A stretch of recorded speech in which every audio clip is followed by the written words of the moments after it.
The bell struck 9:30 and the sound sank into my bones like a familiar hymn. I sat at the edge of my bed and smoothed the navy dress I only wore for Sundays that felt important. The pearl brooch, my Henry's last gift, caught the morning light. The metal was cool against my thumb as I fastened it, and for a moment I could smell his aftershave in the corner of my memory. Cedar and lemon. My hands trembled, but I told myself it was the tea.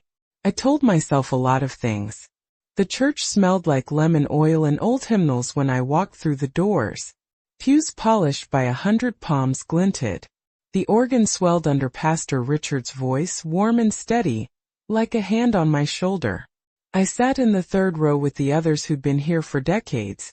Sarah on my left, her cardigan smelling faintly of lavender. Matthew 3 seats down fidgeting with the corner of his Bible. Outside, the autumn sun pressed colors through the stained glass and made the floor look like a patchwork quilt. When the communion moment came, my palms were dry. The bread felt ordinary, soft, slightly salty, yet heavy in a way that surprised me. I held it like you hold a letter from someone gone, as if it might tell me how to be forgiven. The pew felt hard under my knees. Around me, the congregation's breathing rose and fell like a tide. Pastor Richard's voice filled the sanctuary, rich, deliberate. "Take, eat. This is my body." His hands trembled just slightly when he raised the cup. I noticed it, and for an instant I wanted to reach out and steady him, to steady myself. Then the back door creaked. At first I thought it was a latecomer finding a seat. But the sound had an edge, like a sharp word in a long conversation. A man in a dark suit slipped into the last pew. He had a watch that caught the light and a posture like a man used to standing straight. I couldn't place him. He sat with his hands folded. His shoes tapped the floor once. I felt that tap as if it were a pulse against my spine. There was a weight on my shoulders I couldn't name. My breath shortened. Little beads of sweat gathered at my hairline. I pinched the bread between thumb and forefinger until it left a dent. Around me, faces were suspended in prayer. Sarah's lips moved silently. Matthew's hands were clasped so tight the knuckles whitened. The sanctuary hummed with the smell of coffee from the fellowship hall, and the distant rattle of a fan. When Pastor Richard finished the blessing and I raised the bread to my lips, a voice cut through the hush, controlled, low with a hard edge. "Forgive me for interrupting, but this cannot continue." Silence fell like an old curtain dropping.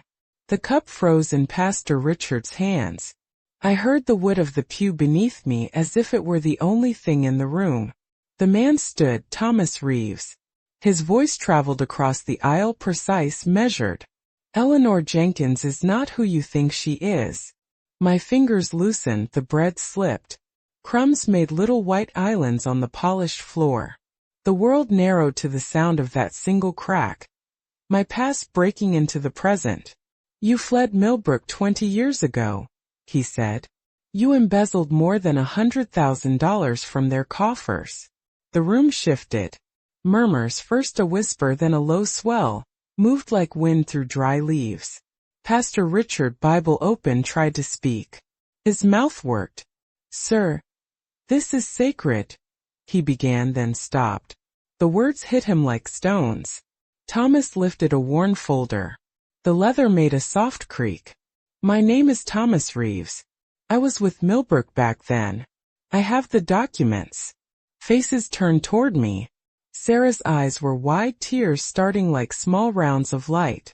Matthew stared at the carpet as if it held the answer. The diaconal couple sat rigid, their hands folded and palms sweating. I felt the brooch at my throat like a rock. They didn't know that silence was a physical thing, an absence of air. I could feel my heart stuttering beneath my ribs. The room smelled suddenly of metal and lemon, and the sound of my own breath grew loud. Someone cleared their throat. Someone else began to cry softly. Pastor Richard's voice, when it came, was quiet, edged in pain. "Eleanor, is this true?" The bread stuck to my tongue. The memory of a hospital room flooded me. The antiseptic sting, the fluorescent light humming above my daughter's bed. the rustle of brochures that called experimental treatments hope and bankruptcy in the same sentence. I had learned to move silently around grief, to tuck it in pockets like spare coins. Yes, I said. My voice was thinner than I expected. But it's not that simple. Heads leaned forward like flowers toward water. Thomas's green eyes searched mine. He recognized me, he said later, from a ledger and a name. He didn't know the nights I watched my child sleep, and the way my hand shook when I signed the papers. He didn't know about the insurance denial or the phone call that made my world tilt. I took the money to pay for my daughter's treatment, I managed. The words were small, brittle. Heat prickled behind my eyes. I leaned into the pew, felt the grain of the wood under my palms. The hospital. The insurance, they said no. I panicked. I thought I could fix it. I fled because I couldn't face what I'd done. Thomas's face changed. There was surprise, yes, but also a tightening, like someone adjusting to new facts. The congregation's chorus of judgment shifted too.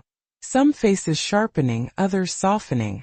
Pastor Richard walked down the aisle as if through water and took my hands. His palms were warm. His fingers pressed mine gently. "Tell us," he said, not demanding, but holding space for the rest of the sentence to come.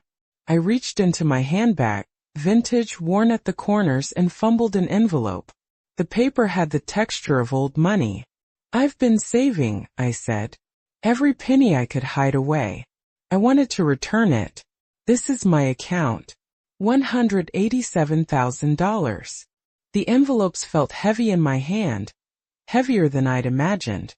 For the first time that morning, the church sounded like a room breathing, not a courtroom.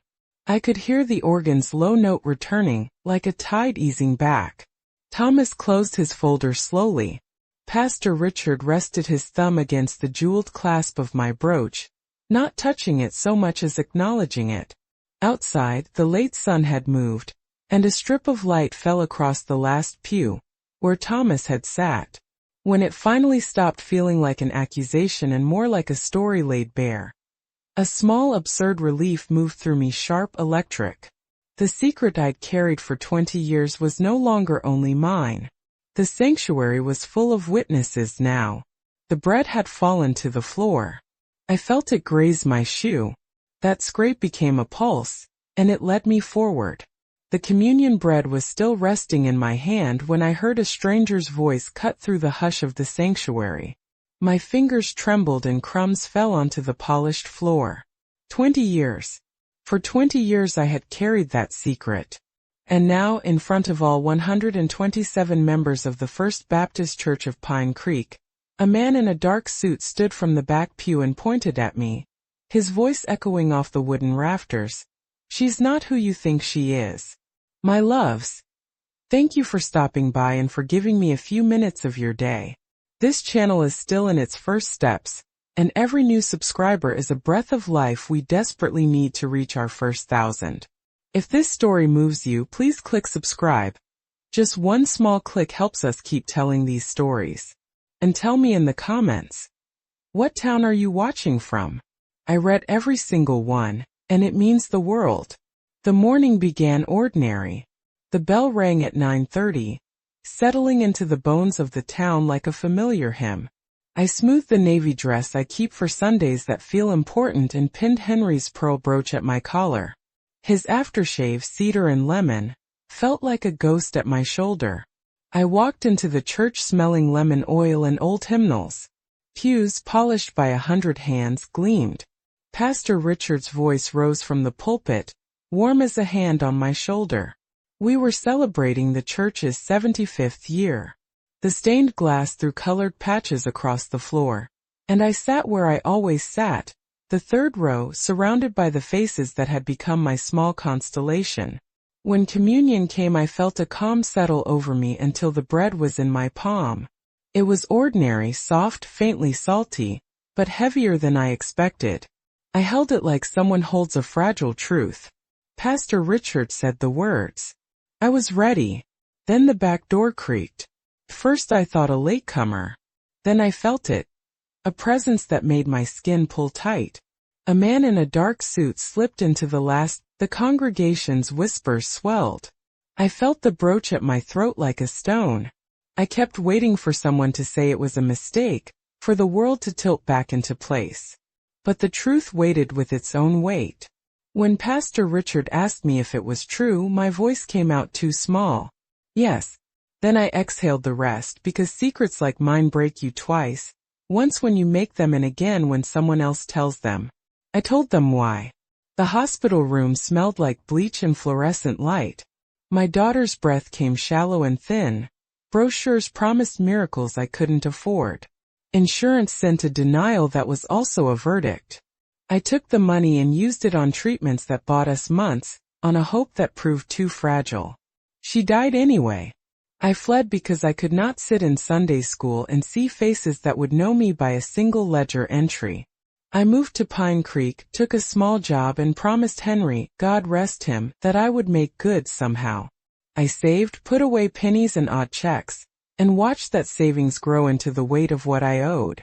I reached into my vintage handbag and pulled out an envelope. My hand shook as I slid the papers across to Thomas. Account statements, deposit dates, every cent listed. $187,000.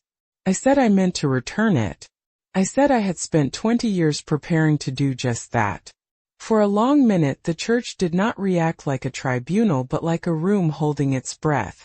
Thomas closed his folder slowly. Pastor Richard came down the aisle and took my hands in his large, steady and surprising warm. His eyes were wet. You lied to us, he said softly. But you also gave to this church in ways we can count. People speak of your casseroles, your visits, your quiet phone calls. His thumb rested near the pearl brooch as if acknowledging the history tied to it. The days since have been uneven. I resigned as treasurer. I signed papers to return the money to Millbrook and agreed to serve our community in ways that make my days full again. Meals at the shelter, bookkeeping for the youth group, driving elderly members to appointments. Some doors close. A few faces look away on Main Street. But others surprise me. Sarah brought over a bowl of stew and refused to leave without sitting and listening. Matthew hugged me in the grocery aisle and whispered, I always knew you were doing your best. Thomas came back once, quietly, to say he'd been wrong to shame me in front of everyone. He said he'd seen me in the community ledger, and that I had paid more in taxes and small kindnesses than he'd expected. Yesterday I sat in the last pew, the place he had chosen, and watched the late sun paint the floor in strips of amber and red. The church was empty except for the ghosts of hymns. The silence there is different now. Not the tight claustrophobic hush that hides a secret, but a wide, honest quiet. I felt the pearl brooch cool against my chest and, for the first time in 20 years, allowed myself to breathe as if beginning again. Hours before the sanctuary filled, I was in the little kitchen of our bungalow on Maple Street, the kettle singing like a small alarm. The light that came through the curtains was thin and late winter cold, not the honeyed autumn I knew the service would wear later. I stood at the sink with a mug in both hands and let the steam fog my glasses for a moment, breathed in the coffee, sharp and a touch bitter, and for a second I pretended everything was ordinary. I am 68. I have been treasurer at First Baptist of Pine Creek for almost 30 years. My name is Eleanor Jenkins. People see the neat hair, the pearl brooch, the way I fold the offering envelopes with careful thumbs. They see the casseroles I take to grieving houses, the lists I keep for volunteers, the way I can make the math of donations balance at the end of every month. They don't see the nights I counted change under the lamp, nor the ledger that sat like a small heart beneath my mattress for a decade. The house smelled faintly of lemon oil and cedar, Henry's aftershave and a ghostly ribbon. I pinched the brooch between finger and thumb, felt the cool metal, and remembered him leaning over the kitchen table, fussing with the church bulletin as if it were a map to a place he'd promised to find for us. His chair at the table was empty. I left a place setting sometimes on Sundays, out of habit, not hope. For days I had been making the ritual preparations I always do. I ironed the navy dress, The one I only bring out when a Sunday feels heavy. I smoothed the small cuff where the brooch sat. I folded the statements into a small packet and tucked them inside the worn leather wallet I carry. Always for the bank, always for not quite. I rinsed an envelope of coins and dropped them into a jar on the back shelf with the soft clink. Pennies, dimes, a few folded bills. It was a savings that felt like prayer. Quiet, repetitive, private. The church bell rang at 9:30. I heard it from my porch like a bell in someone else's story. It settles into a town the way a hymn settles into a throat. I walked down Main Street and the bakery door was open, steam fogging the windows. Mrs. Hargrove waved from her step. She knew my children's names from before. She asked about the temple flowers and I told her we would use white lilies this Sunday, because 75 years deserves lilies. The small gestures are how we live in Pine Creek. The pie on a threshold, the folded prayer list slid beneath a hymn book. At church the air had that lemon and old paper smell that always makes me ache and smile at the same time. The hymnals on the pews had thumbed edges. Someone had left a pressed forget-me-not between two pages. The altar was quiet, its brass plate polished until it shone like memory. A single white candle burned steady. Behind the pulpit the curtain was a deep solemn purple, Pastor Richard's color for solemnities. He'd asked the choir to stand at the front. The organist had left a packet of extra music on the bench. Small things told me what Sunday would be. The fourth pew had a cushion slightly depressed where Henry used to sit. No one had moved it. The last pew, 3 rows back, was empty, and something about that empty space made me straighten my shoulders. Empty seats are language in a church. They speak of people gone and promises kept. I went to the sacristy to lay out the communion linens. The cloth smelled faintly of starch and lavender. The silver tray was cool in my palms. My hands are used to this. Setting out plates, counting cups, arranging the bread. I have measured the bread in my hands more times than fingers can remember. The ritual steadies me. The ritual is what I return to when the ledger feels like a cliff. People arrived and filled the sanctuary in slow, warm increments. Sarah Miller came in with her cardigan. The lavender scent like a small benediction. She hugged me and held my elbow as if to say, "We are still here." Matthew sat with his new suit, a nervous fold of paper in his breast pocket. College aid forms, I guessed, or a letter from someone who had helped him. Pastor Richard hummed under his breath as he adjusted his tie. His hands were steady the way oak is steady in wind. There had been a week of small kindnesses I tried to repay by myself. I delivered meals, balanced minor accounts for the youth group, taught a widow how to track her checks. Those nights I went home exhausted and sat with the jar of savings, and felt the weight of it like a miracle and like a confession. I told myself I would wait. I told myself I would make good before the truth had a chance to bloom into damage. The light through the stained glass felt like watercolor as it hit the wooden floor. The hymn the choir practiced was one Henry liked. It made my throat tighten. The organ's bass thumped like a second heartbeat. I breathed in, smoothed my navy dress, and fastened the brooch. The metal was cool on my chest. I smelled cedar, Henry's scent again. And for a moment I was a woman at her kitchen table, not the custodian of a secret. I prayed in the back of my head, not for absolution exactly, but for steadiness. Not to be spectacular or forgiven in a single stroke, only to be able to keep my hand steady when it mattered. I walked to my seat in the third row, the one I'd taken for years, and sat. The pew felt familiar and a little harder than I remembered. I folded my hands and listened to the room breathe, smelled the coffee from the fellowship hall, and watched a sliver of late light slip across the altar, touching the purple curtain, the white candle, the polished brass plate. It was ordinary enough to fool you into thinking nothing would break. And that is how secrets wait, soft and patient, until something in the back pew decides to stand. The moment Pastor Richard's question landed, it felt like someone had closed a door behind me. The sanctuary noise, the rustle of hymn pages, the faint creak of a pew, fell away until all I could hear was the thud of my own pulse. My palms were slick against the bread. It stuck to my skin, and the taste of salt and yeast around me. Faces leaned in like they could hold the answer. Sarah's mouth was a small. Matthew's jaw was tight. He kept rocking forward on the balls of his feet in a way I'd taught myself never to do, as if leaning could catch what was about to fall. The deacon sat as if carved from wood, hands folded, eyes fixed. Thomas Reeves stood at the back with that folder like evidence in a movie, and his green eyes were cold, precise. He had interrupted our ritual the way a stone interrupts the surface of water. Ripples went to the far edges. My hand shook. The pearl brooch at my collar felt heavier than the years that had passed since Henry died. I pressed my thumb against its smooth back as if it were a coin I could turn to buy time. My fingers left a shine in the pearl, like a tiny confession. I had rehearsed words, not phrases but a posture. Don't faint. Don't be dramatic. Tell the truth quietly, later privately. Make restitution. Be contrite. Be small.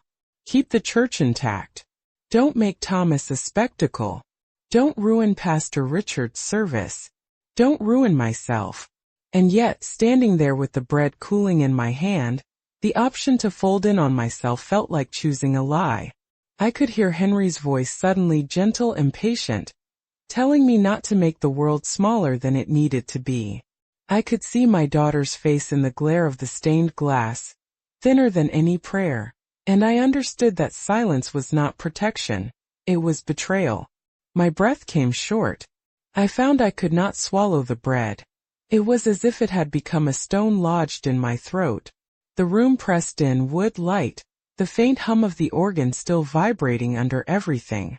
The faces around me were not just faces, they were the consequence of my choices. To keep quiet would be to make them complicit in my lie. To speak would be to fracture some things and perhaps miraculously to heal others. There was a split second where I tried bargaining with whatever was listening. Say you did it for the right reasons. Say you meant to pay it back. Say you were brave when it counted. Make the story small enough that no one will have to change. A dozen little lies lined up like coins, tempting and cold. Pastor, Thomas said quietly, too quietly, I have the documents. That finality folded into me. It was absurd and terrible to think I could still choose silence. The truth had already been set loose between the pews. My choice now was not whether the congregation would learn. It was whether I would own what I had done, or let someone else name me. My knees went weak. I felt the grain of the pew under my fingers. The wood was familiar. It had held me in baptisms and funerals and nights of grief. I thought of every casserole I'd brought to a doorway, every hour spent making calls for the youth trip, every receipt I'd tucked in a drawer like a prayer. Were those things now counterfeit? Or were they proof that a person can be both flawed and faithful? I inhaled. The breath tasted like cold air and dust. The organ's low E thrummed somewhere behind the altar, an undercurrent steady enough to hold a person upright. I could imagine all the ways this would go badly. People would turn away. Some would never trust me again. There would be whispers in the bakery and the bank. But there would also be a chance, thin, trembling, to put back what I'd taken, to stop running from the person I'd been and start answering for the person I still could be. Pastor. My voice surprised me by coming out before my shame could swallow it. It was small but it cut through the hush. Yes. Saying it made the room tilt. Thomas's jaw loosened. Sarah's hands trembled at her side. Pastor Richard set the cup down as gently as if it were an instrument he feared to break. He walked toward me, each step measured, and his eyes were not accusing. They were terribly human. You kept this from us, he said. It was not so much a condemnation as an invitation to keep talking. Tell us.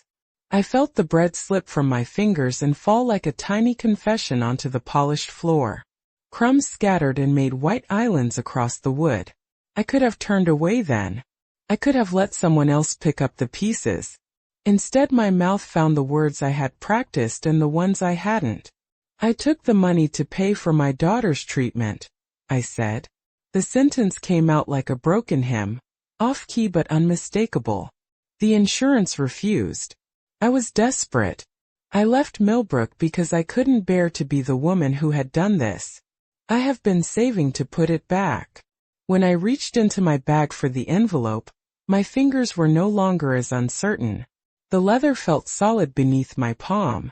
The sound of paper sliding out was loud in the hush. I pushed the envelope forward and let it speak for years of small hidden penances. In that moment the choice, made in the few heartbeats between Pastor Richard's question and my answer, felt less like punishment and more like reckoning. I had been stood before an injustice I'd perpetrated in a community that loved me, and I had to decide whether to hide behind their goodwill or be honest enough to let them decide what to do with me. I chose honesty. The hush after my words felt like a held breath that might never be released. For a moment the sanctuary was nothing but the scrap of my dress against the pew, and the taste of salt on my tongue where the bread had clung. I could hear my own pulse in my ears, slow, clumsy, like a drum trying to keep time with a hymn I no longer knew. Pastor Richard came down the aisle the way someone steps through water. His hands were warm when he took mine, and I felt the tremor in them as if I were holding another human heart. He didn't look away. He held my gaze until my eyes wanted to slide off to the carpet. "Tell us everything," he said. Not a command. An invitation. A rope thrown into rough water. Thomas's face didn't change right away. He closed the leather folder with a quiet click, the sound like a small judgment. He had that watch that caught the light, his jaw tight. When he finally spoke it was slow, precise. "I came because Millbrook wanted the money back. They thought someone here knew where you were." He stopped. His eyes searched mine as if looking for the photograph I must carry in my head. He'd seen the ledger lines, he said, but not the nights beneath humming hospital lights. He had the facts. He didn't have the truth. Sarah's hand found my sleeve. Her fingers were cool and slightly damp. She didn't squeeze. She just stayed. Her mouth trembled. An exhale that had been held too long. "Eleanor," she whispered so softly only I could hear. "We cooked for your daughter after chemo. I remember her hair." The memory sat between us, a shared snapshot. A small girl's thin hand in a casserole dish. Her voice broke on the last word. There was accusation in it, and then something that might have been pity or love. I could see her every Sunday ritual rearranging itself like cards in a hand. Matthew stood 3 seats down, his Bible open but unopened, eyes red-rimmed. He found my hand under the pew and squeezed. Awkward, boyish, like a student trying to steady a teacher. "You helped me apply for that scholarship," he said, barely a breath. "You told me to keep the receipts." His voice had the honesty of someone who had been given shelter without knowing the roof had holes. I wanted to tell him he didn't know me anything. I wanted to tell him that everything I'd done for him had been pure, even if the account of how I'd begun paying for it had not been. People talked in low waves, not rude, but not kind either. A man cleared his throat like he was trying to erase the moment. An older woman folded her hands and stared straight ahead, as if looking at the hymnboard would make the world make sense again. The diaconal couple sat rigid.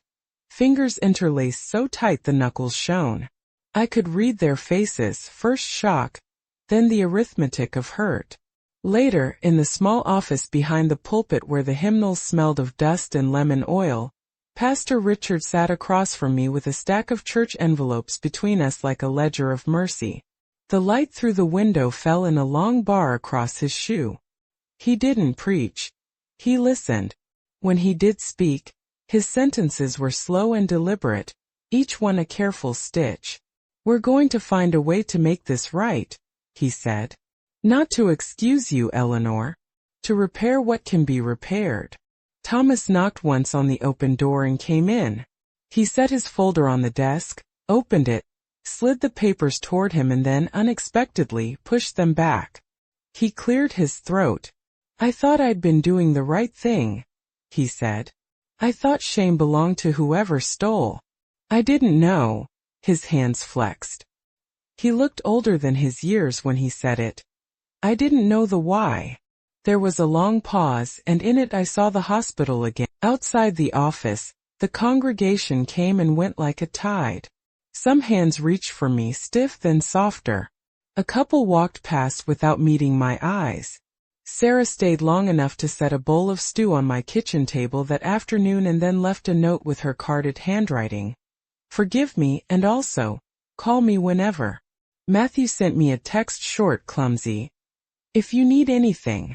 I've got that extra tutoring week. Those small gestures weighed more than 1,000 sermons. Not everyone offered kindness. There were grocery store glances that sliced, church social media posts with their righteous debates, and a hush at the bank when I walked in to sign the papers that would begin the return. Shame is not only what you feel. It is how the world rearranges itself around you. Yet among the rearranged things, something else shifted, too. The ledger I'd hidden under my pillow had been set on the desk. Now it was being spelled out, one number at a time, in daylight. I told the pastor I would return what I could immediately. I offered to volunteer to cook for the shelter, to teach the bookkeeping class I'd once run for the youth group. Each offer felt like a prayer in action, small, clumsy, necessary. Pastor Richard nodded and wrote something down. Thomas watched, as if cataloging a change he hadn't expected. That night, alone in the kitchen with the house quiet and Henry's empty chair visible through the doorway, I folded the envelope of bank statements again and again. My hands were steadier now. The edges of the paper felt softer, as if long use had made them less sharp.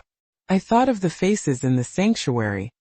Their astonishment, their hurt, their surprising generosity. I thought of my daughter's small laugh, half buried but alive in me. The secret had been taken from me in a single breath. In losing it, I found the measure of what I might yet be given to repair. The road ahead would be narrow and public and humbling.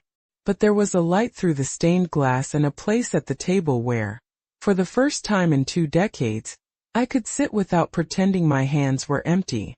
After the service, the first waves of distance were almost polite.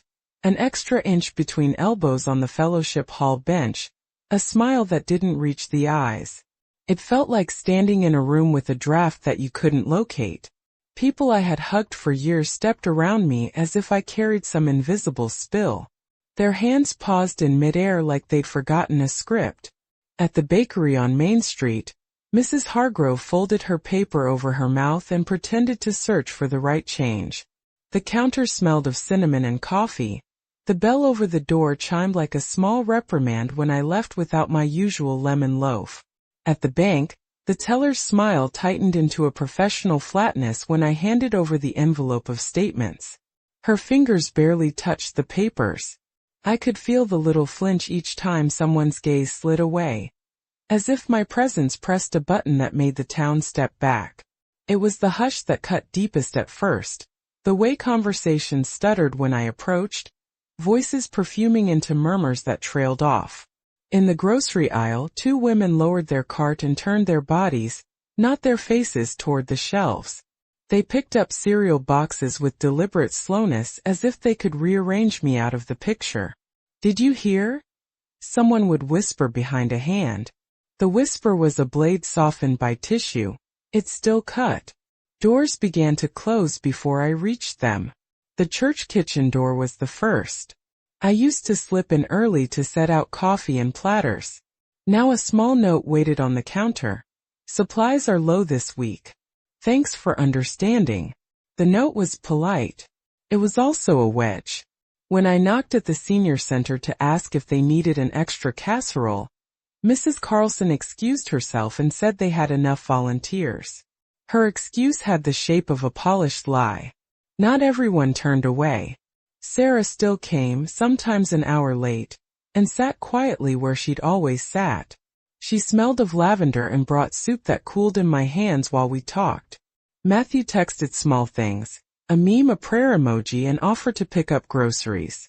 Those gestures were like single, small lights in an evening room. They did not erase the dark, but they kept me from falling entirely into it. Other responses were colder. Invitations that had been routine, birthday lunches, knitting circles, the potluck at the parsonage, stopped arriving. The deacon scheduled a meeting and I saw my name omitted from the agenda when I came by a week later. I was told, gently and then less gently, that for the moment it would be best if I stepped down from committee responsibilities. My resignation as treasurer was recorded in the minutes like an official unspooling of trust. The signature I had made for years suddenly looked alien on old church documents. Whispers followed me like shadows. At Sunday service, the hush was thicker than before. People found new ways to speak around me.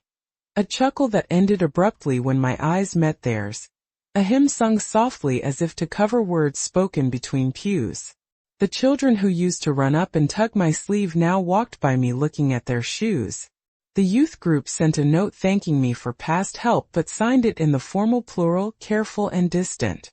It was in these small erasures that the isolation grew. Not the theatrical kind of being shouted at in a crowd, though that had already happened, but the slow bureaucratic coldness that moves like frost across a field. My phone rang less. The call volume on the answering machine skipped days. Letters arrived in the mailbox with salutations that stiffened my name into a formal address. Mrs. Jenkins, not Eleanor. The town began to treat me as someone to be processed rather than known. There were moments of outright avoidance that felt more painful than any direct accusation. I would wave at someone crossing the street and they would hurry by, eyes averted, as if my wave might tarnish them. At the library, the volunteer who usually asked about my family leaned away when I reached for the same shelf. Her hands closed around my arm and then withdrew as if my touch had been too warm to hold. At the center of it all was the church itself, the place that had been my second skin for decades. People who had once leaned on me for financial forms and casseroles now kept their distance. Meetings were held in rooms where I was no longer invited.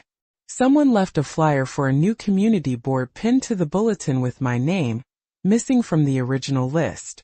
It felt like being erased from the map in little surgical cuts.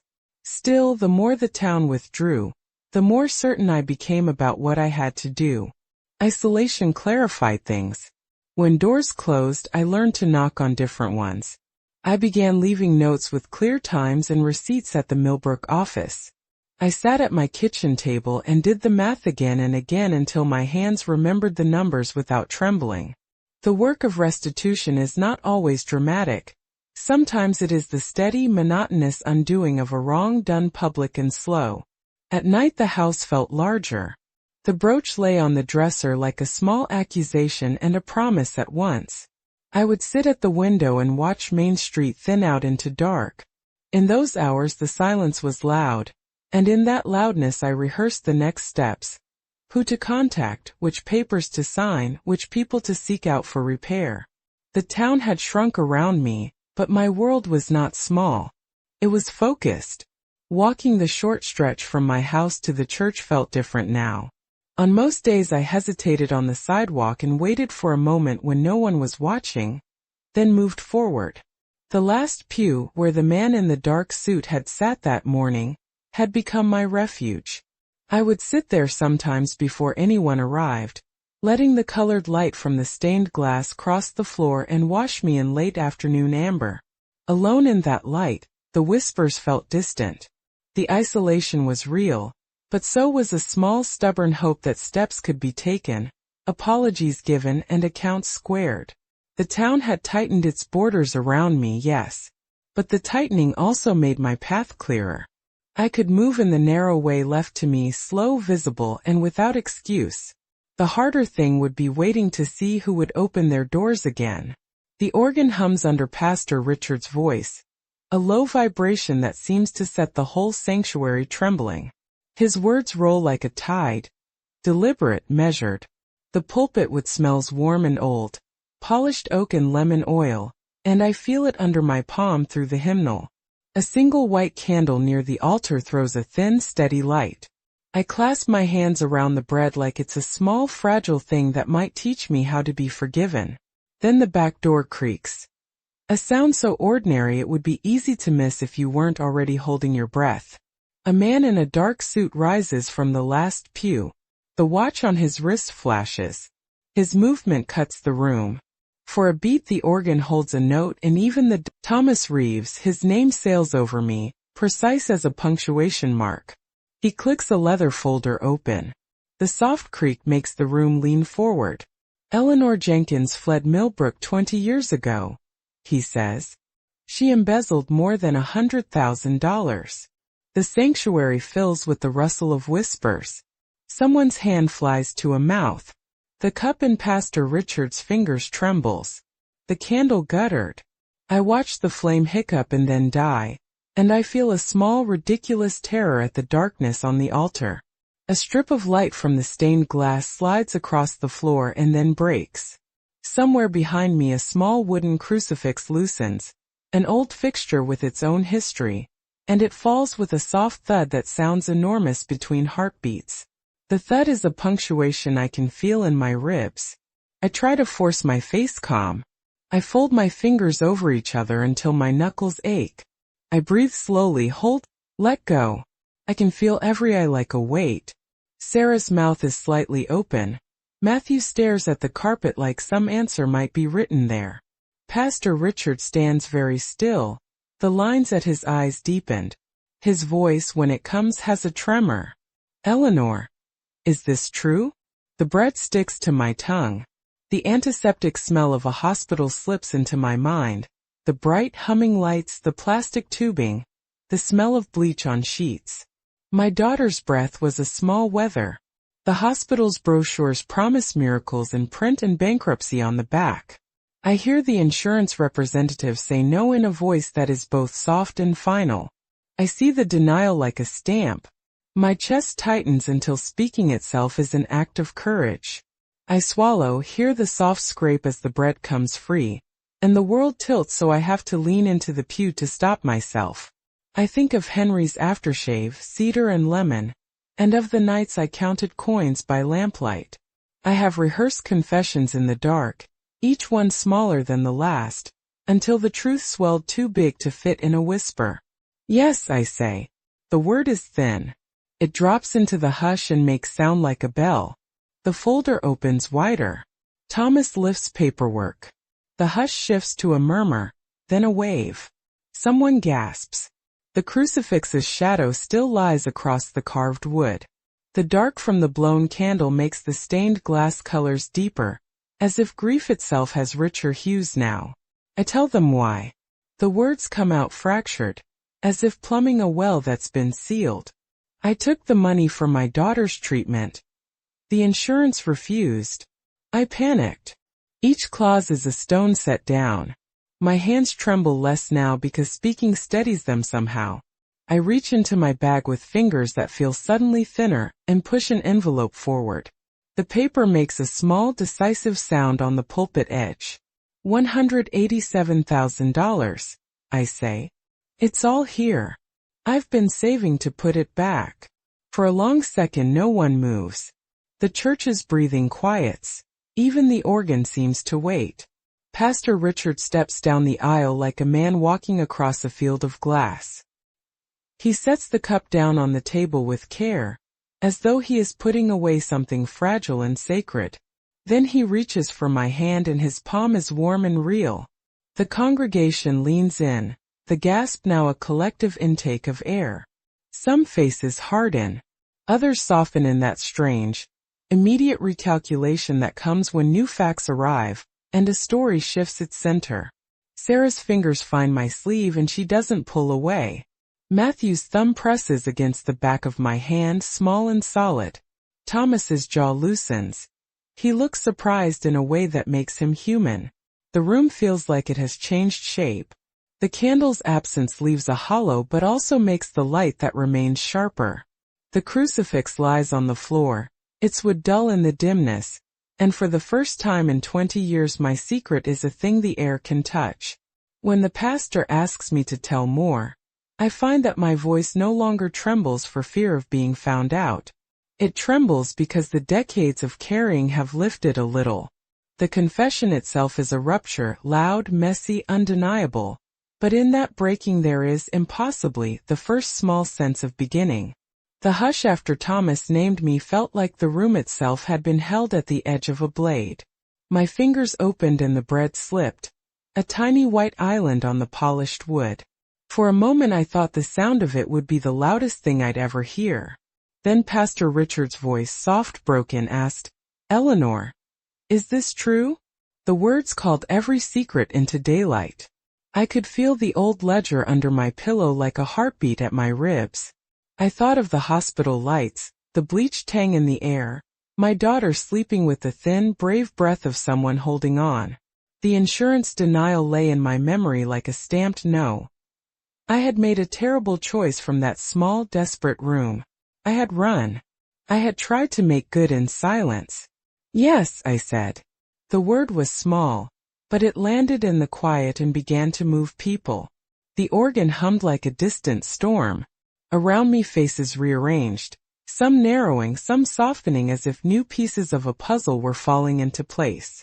I reached for my handbag. My hands were steady in a way I hadn't expected.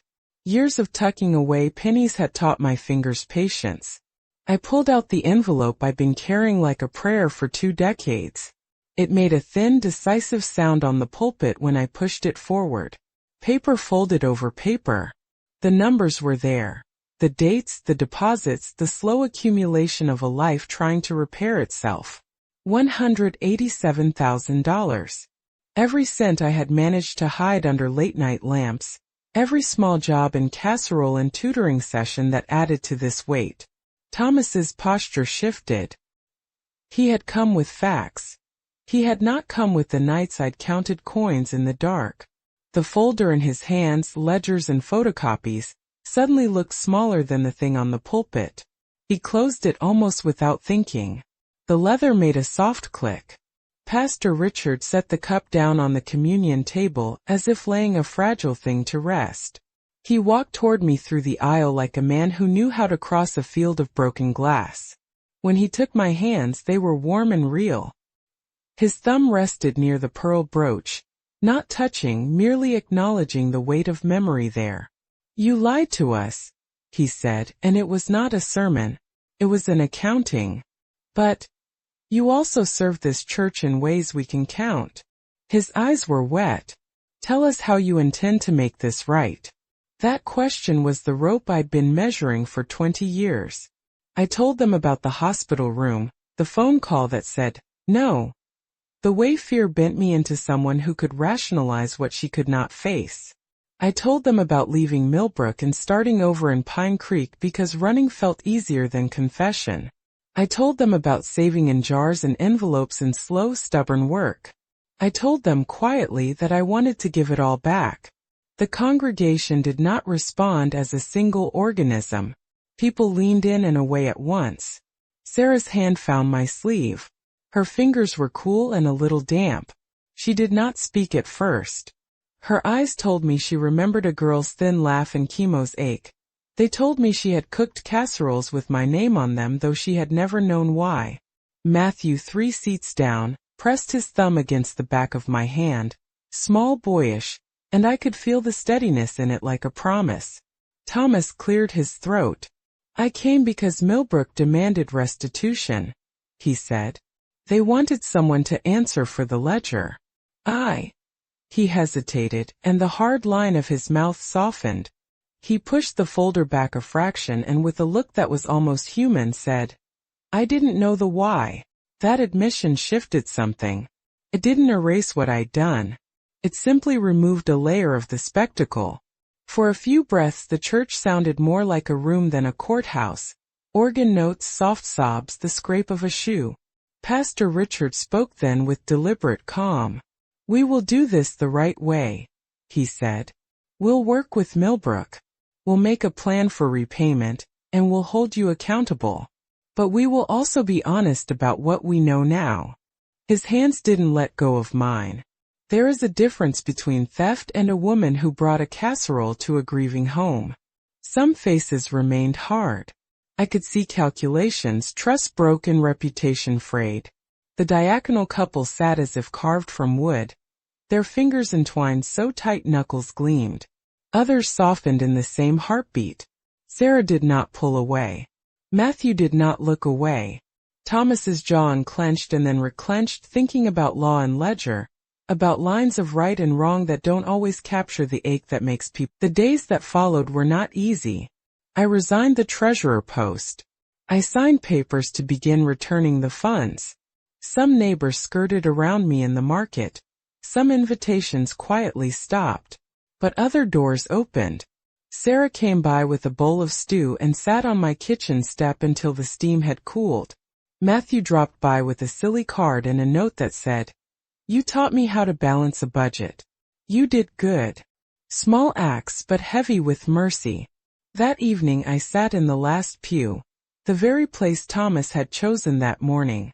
The stained glass threw bands of amber and blue across the floor. The sanctuary smelled of lemon oil and old hymnals. I reached up and smoothed the pearl brooch against my dress and, for the first time in 20 years, felt the secret's weight begin to lift like a hand finally unclenching. This was not absolution. There would be repairs to be made, reckonings and reckonings again. But the ledger on the pulpit and the papers on the desk were proof that I had tried to make amends before shame had been forced upon me. The truth had fractured my life, yes, but it also opened a narrow, honest path forward. In that quiet I let myself breathe. The beginning of living, I learned, is not the absence of consequence, but the decision to meet consequences with hands willing to work and a heart finally open. The sanctuary was almost empty when I went back. Not the heavy hush of that morning, but a quieter kind of silence, like the space after a storm when the air tastes different and the town is only beginning to take stock of what's been blown loose. I took the back pew where the man in the dark suit had sat. The wood was warm from a day of bodies. The varnish had a familiar scent of lemon oil and old hymnals. The stained glass threw long bands of color across the floor. Amber ruby, a strip of green that landed right on the seam of my dress. I smoothed the fabric with slow, careful fingers. The pearl brooch cool at my throat like a small, stubborn truth. My hands had work to do. There were signed papers on the mantel at the parsonage, a schedule for restitution, volunteer shifts marked in Pastor Richard's neat handwriting. I had turned in my resignation as treasurer. I had written checks and made arrangements with people who would help me be accountable. Those tasks were ordinary, and that was a mercy. Ordinary work eats away at shame the way steady rain softens hard earth. Outside, Main Street hummed its ordinary chorus. Lawnmowers, a dog's distant bark, the bakery bell when someone walked in. Inside the church, the echoes of that morning lived in small things. A salt fleck on the pew where the bread had hit, a faint circle of lighter wood where my elbow had rested, the slight scuff on the last step where the crucifix had fallen. These were the traces of a life rearranged. They did not accuse. They merely recorded. People were changing slowly like seasons. Some still kept their distance. Others came back in small gestures. Sarah brought me a casserole and sat for nearly an hour, her cardigan smelling of lavender and memories. She didn't ask questions that needed answers. She let stories fill the space between us by simply being present. Matthew stopped by the next day with a carton of milk and a grin that tried to be steady. He squeezed my hand in the grocery aisle, awkward, sincere, and reminded me of the receipts I'd helped him organize when he was scrambling for scholarship papers. Those tiny returns of intimacy mattered more than any sermon. Thomas came again, once unannounced. He stood in the doorway like a man who'd learned how public shame can break someone, and how a private apology hardly mends it. He said he'd been asked to get the money. He said he'd been sure honesty would be simpler. He sat across from me at the community table and without theatrics, said he was sorry for the way he'd done it. There was no grand absolution in his words, just a recognition that he had made the truth louder than it needed to be. That recognition was a shape of mercy. Pastor Richard stayed close in the practical ways pastors do. Paperwork, names, phone calls, a hand on my shoulder when the weight of the day felt too much. He did not excuse what I had done. He held both the ledger and the casseroles I'd carried for decades in the same look. "We'll do the work," he told me. "We'll make things right as we can." His voice was gentle and deliberate, a promise measured in lists and time. Restitution is not a single heroic moment. It is small and repetitive, mailing checks, driving to meetings, teaching the bookkeeping class I had once run, cooking for the shelter on Thursdays. It is the kind of work that can't be shouted from a pulpit. It is the kind of work that sinks like water into soil. I keep a calendar now, not to hide anything but to make my days accountable to the town and to the memory of my daughter, who is the reason I began this accounting of wrong. Doing the work feels at times like a way of holding her hand again. There are evenings when the hush presses harder. The phone rings less. Invitations stop arriving. I miss the trivial intimacy of being asked to pass the sugar at a church fellowship. Those wounds throb in small, precise ways. But they dull when I am busy at the soup kitchen table, ladling stew into paper bowls, when I sit with a widow and walk her through a bank form, when a young volunteer looks at a spreadsheet and says, "You taught me this." Those moments are stitches. In my pocket is the envelope of bank statements I brought forward that morning. I have photocopies now filed with receipts, dates, and signatures, paper trails of 2 decades. I read them sometimes as if they were a map. The map shows where I failed and where I tried to fix it. The map does not make me small or large. It only shows the path I must walk. On certain afternoons I come and sit in the last pew before anyone else arrives. The light makes a strip of dust that looks like a road. I trace the grain of the wood with my thumb. Sometimes I close my eyes and listen for the smallest sounds, the far traffic on Route 7, a bird that has made its nest somewhere above the eaves, the soft tumble of church keys when someone opens the side door. Those ordinary sounds stitch the present back into place. When I leave, I do it slowly. I stand, pat the pew as if saying thank you to an old friend, and walk down the center aisle. My steps are measured. Behind me the choir loft sits quiet. The hymn boards blink their numbers like gentle instructions. I push open the heavy back door. It swings inward with a slight groan. The wind takes it on the other side and it closes with a soft, decisive click. For a moment the sound is everything, final and not final. It carries the echo of footsteps receding down Main Street. The bell will ring again on Sunday. People will come. Some will have forgiven. Some will need more time. I will be there. I will stand where I can be seen and do the work that must be done. The pew I left behind is empty now. A thin strip of colored light still rests on the wood where I'd smoothed my dress. The church smells of lemon and hymnals and, faintly, of the stew Sarah brought over. I feel the pearl brooch at my collar and it feels less like a weight and more like a compass. Outside, the wind moves the leaves on Maple Street and takes with it the last small echoes of that morning. Whatever comes next will be slow and honest. The secret that once kept me small is out in the open now. A ledger unfolded across the table. I will return what I can, serve where I am asked, and live in the visible consequences of my choices. The door shuts behind me and opens again, one careful step, one ordinary task at a time. The days after that Sunday were small and sharp, like coins sliding across a wooden table. I woke each morning to the same light through the curtains, but everything it touched looked different.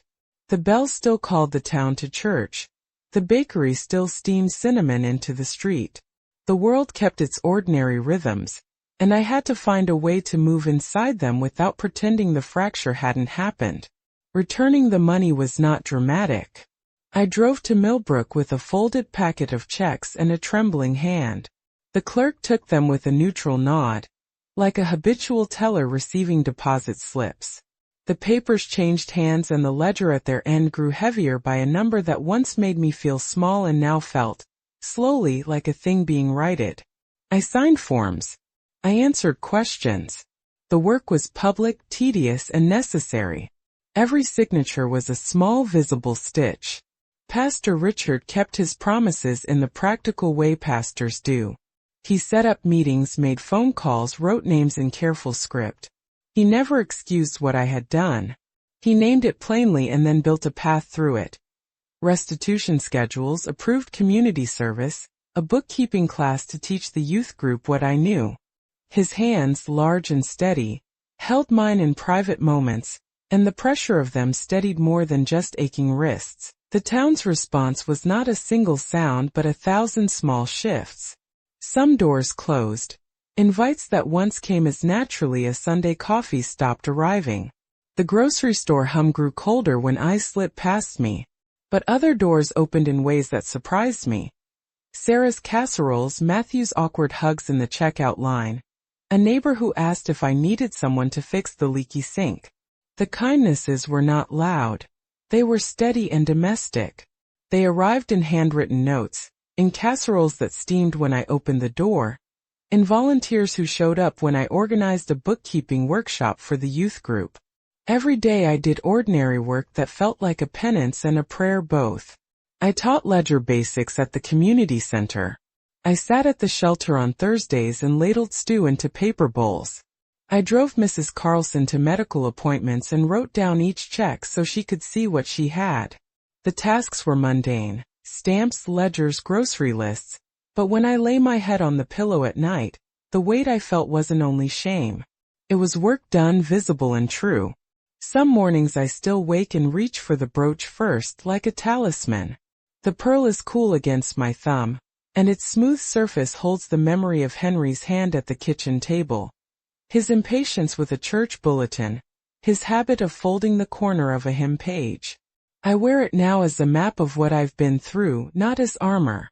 It reminds me that love and error can live in the same chest. There are moments when I sit in the last pew before anyone else arrives. The stained glass paints the floor in strips of color. Amber, deep blue, a green that always falls across my sleeve. The sanctuary smells of lemon oil and old paper, as it always did, but the silence is different. Wider, less brittle. I trace the grain of the wood with my thumb and remember the exact scrape of the bread falling to the floor. I remember the hollow of judgment and the small, surprising relief that came after I spoke. Forgiveness here is not a single act. It is an unraveling and a remaking. Some faces never return to the same warmth. Some conversations will always have an edge. But others have deepened in ways I did not expect. Sarah's hand on my arm feels like a covenant now, no longer unexamined but chosen. Matthew's thanks, clumsy, youthful, tastes like an offering. I am learning to accept kindness that comes without conditions, and to offer service that does not ask for absolution in return. I sleep less sometimes, and when I wake I can still smell the hospital, bleach, antiseptic, the thin linen scent of a room that held my daughter.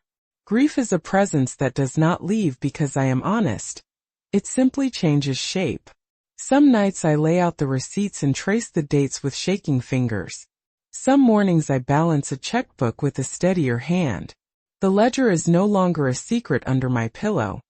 It is a file on a shelf, auditable and open to daylight. Living with the consequences has taught me a new kind of humility. Pride, I have learned, does not protect you from making wrong choices. It only hides them longer.